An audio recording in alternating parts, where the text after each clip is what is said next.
काबिल सद एहतराम नाजरीन, आज हम जायज़ा लेंगे कि 14 मई को इलेक्शन हो सकता है या नहीं हो सकता, मुमकिन है या नामुमकिन है। अगर नामुमकिन है तो किन वजूहात की बिना पर नामुमकिन है। दूसरा ये कि जो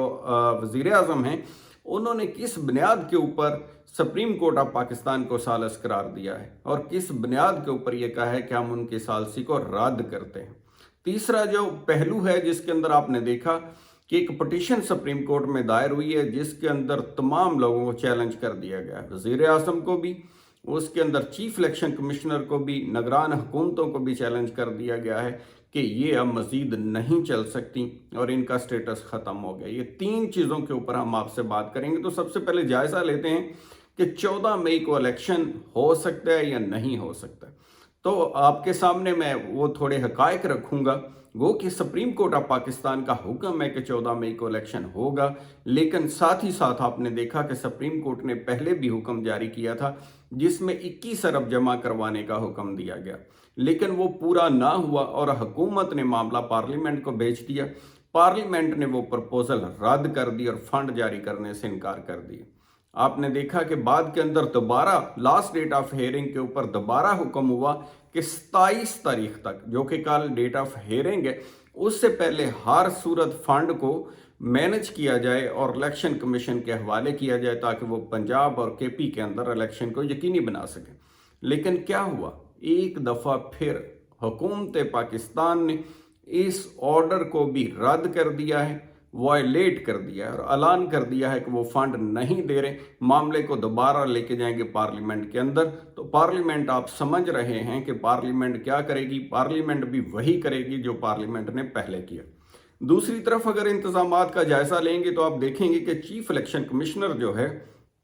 वो फंड के बगैर इलेक्शन नहीं करवा सकता। जब फंड ही नहीं मिला तो जो अरेंजमेंट्स करने हैं, जो बैलेट पेपर छपवाने हैं, बाकी अरेंजमेंट्स करने हैं और जो बाकी प्रोसेस है जो इलेक्शन से पहले होता है, ना तो वो प्रोसेस मुकम्मल हो रहा है, ना ही इलेक्शन का माहौल बन सके। आप देख रहे हैं किसी भी पार्टी ने कोई भी उस तरह से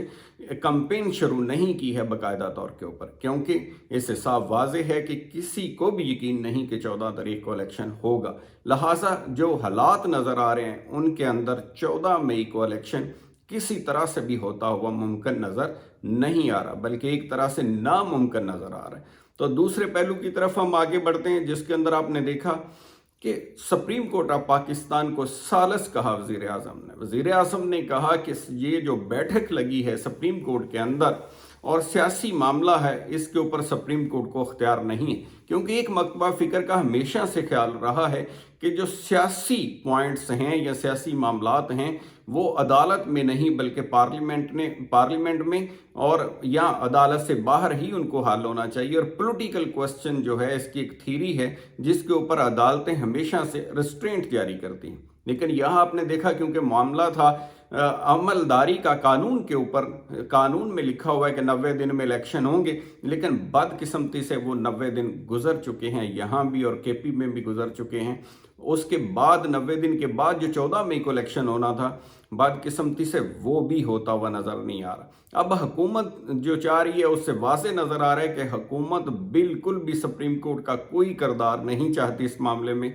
और सालस कह करके सालस के किरदार को भी रद्द कर दिया है। मुज़ाकरात का जो कहा सुप्रीम कोर्ट ऑफ पाकिस्तान ने कि अगर मुज़ाकरात से आप कोई कंसेंसस के साथ कोई डेट ले आएंगे दूसरी तो उस पर अमल होगा, वरना 14 मई को ही इलेक्शन होगा। लेकिन जो कि हमने आपको वाज़ेह कर दिया कि 14 मई को तो मुमकिन नहीं है, लेकिन दूसरी तरफ हुकूमत वक्त ने भी दूसरा जो रोल है, ऑर्डर है, सुप्रीम कोर्ट के हत्ता के बेंच को ही मानने से इनकार कर दिया, उसकी फॉर्मेशन को ही मानने से इनकार कर दिया, उसके फैसले को ही मानने से इनकार कर दिया। कहा कि वो उस फैसले को मानते हैं जो 4-3 का फैसला है, यानी जो जज बेंच छोड़ गए थे वो उसको भी उसके अंदर शामिल कर रहे हैं। तो इस तरह से एक तरह से ऐलान जंग है और वाज़ेह कह दिया गया है कि किसी तरह से भी सुप्रीम कोर्ट के जब बेंच को ही नहीं मानते तो उसके हुक्म को मानने का जो अगला मरहला है वो कैसे मुकम्मल होगा। तीसरी जो चीज़ है जिसके ऊपर मैं आपसे बात करना चाह रहा हूँ वो है कि सुप्रीम कोर्ट ऑफ पाकिस्तान में एक पटिशन दायर कर दी गई जिसके अंदर कहा गया है कि क्योंकि सुप्रीम कोर्ट का हुक्म था लास्ट डेट ऑफ हेयरिंग में जिसमें कहा गया था कि जो बिल है बजट का पैसे देने के लिए 21 अरब रुपए का, अगर वज़ीर आज़म वो पास नहीं करवा सके तो इसका मतलब है कि उनके पास अक्सरियत नहीं है असम्बली के अंदर। आपने देखा हुक्म के अंदर वाज़े लिखा हुआ था और उसके अंदर ये भी कहा गया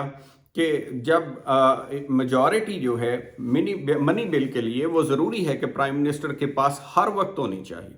तो ऐसी सूरत हालात के अंदर आपने देखा है कि यहाँ इस बात के ऊपर चैलेंज कर दिया गया कि वज़ीर आज़म को अक्सरियत हासिल नहीं है और चीफ इलेक्शन कमिश्नर को भी चैलेंज कर दिया गया है कि वो भी साथ ऐसे कोई इकदाम करने में बुरी तरह से फ्लॉप हुए हैं जो कि उनकी कानूनी जिम्मेदारी थी। तीसरी चीज़ ये है कि साथ ही साथ आपने देखा एक और पटिशन के अंदर निगरान हुकूमतों को भी चैलेंज कर दिया गया है, जिसके अंदर कहा गया कि निगरान हुकूमतें उनका स्टेटस सिर्फ 90 दिन के लिए था और इलेक्शन करवाने तक महदूद था और दोनों मकासद जो हैं 90 दिन के अंदर जो इलेक्शन के लिए फैसिलिटेट करना था वो नहीं कर सकी हैं और 90 दिन से ज़्यादा की गुंजाइश नहीं है इन्हें पाकिस्तान के अंदर, तो लिहाजा निगरान हुकूमतें नहीं रहनी चाहिए। लेकिन अगर हम ये सारी चीज़ों का जायज़ा लेते हैं तो उसमें ये चीज़ समझ आती है कि कानून जो है शायद वो मेरे और आपके लिए है, बड़े लोगों के लिए कानून के ऊपर अमल करना कोई ज़रूरी चीज़ नहीं है। ये बहुत सारे लोग जो हैं आप देख रहे हैं कि आज तक माजी में कभी भी किसी भी आइन तोड़ने वाले को कभी कोई सज़ा नहीं मिली। आइन की फॉलो करने जो नहीं करते हैं, जो कुछ ऐसे वाक़यात हैं जिनके अंदर हमने देखा कि तौहीन अदालत के मामलात के अंदर कुछ सज़ाएँ मिली हैं, लेकिन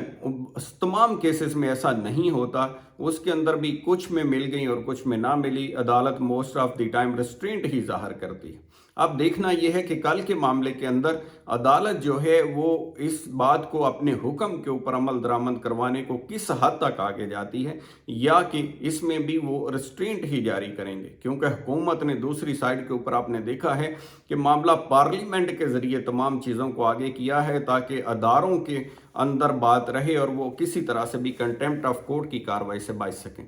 नीड ऑफ द टाइम ये है कि आपने देखा सारे सूरत हाल जो सामने पैदा हुई है पहले ही जब असम्बलियां टूट गई थी, क्योंकि आइन के अंदर लिखा हुआ था कि 90 दिन के अंदर इलेक्शन होगा तो इलेक्शन करवा देना चाहिए था। जो लोग ये मंतक पेश करते हैं कि जी उस वक्त अगर पंजाब एक पार्टी जीत लेगी तो दूसरे इलेक्शन के ऊपर, मरकजी इलेक्शन के ऊपर असरअंदाज होगी, तो दूसरी तरफ मंतक पेश करने वाले ये भी कहते हैं कि अगर इस वक्त मरकज़ में किसी और की हुकूमत है तो पंजाब में अगर इलेक्शन होता है तो इसमें भी तो असरात पड़ेंगे, तो फिर कल को वो सूरत हालात अगर अदरवाइज भी होगी तो फिर उसको भी बर्दाश्त किया जाना चाहिए और जो आइन में लिखा है उसके ऊपर अमल होना चाहिए। अगर हम जवाज़ ढूंढेंगे तो हर काम के बेशुमार जवाज़ होते हैं, करने के भी और ना करने के भी। इस तरह से हर कोई अपनी मर्जी से आइन को चलाएगा तो निज़ाम नहीं चल सकेगा और यही हालात होंगे जो कि हम सब के सामने। दूसरी तरफ हम देख रहे हैं कि अदारे जो हैं वो बिल्कुल आमने सामने खड़े हो गए हैं और कोई भी दूसरे की बालादस्ती मानने के लिए तैयार नहीं है। आखिर ये आइन इतने सालों से काबिल अमल भी रहा है और चल भी रहा है, गो कि इसके अंदर बड़े क्राइसिस देखने पड़े आईने पाकिस्तान को, लेकिन अब पाकिस्तान मज़ीद मुतहम्मल नहीं हो सकता। ऐसी सूरत हाल पहले कभी ना थी जिसमें हम ऐसे मुआशी बहरान का भी शिकार थे और सियासी बहरान का भी शिकार हो गए हैं और आइनी बहरान का भी शिकार हो गए हैं। तो अब जो अरबाब इख्तियार हैं उनको दानशमंदी का मुजाहरा करना होगा और ज़िम्मेदारी का सबूत देना होगा ताकि पाकिस्तान की अवाम इस क्राइसिस से और मुल्क पाकिस्तान इस क्राइसिस से निकल सके। तो अपना ख्याल रखिएगा। Thank you so much. खुदा हाफिज़।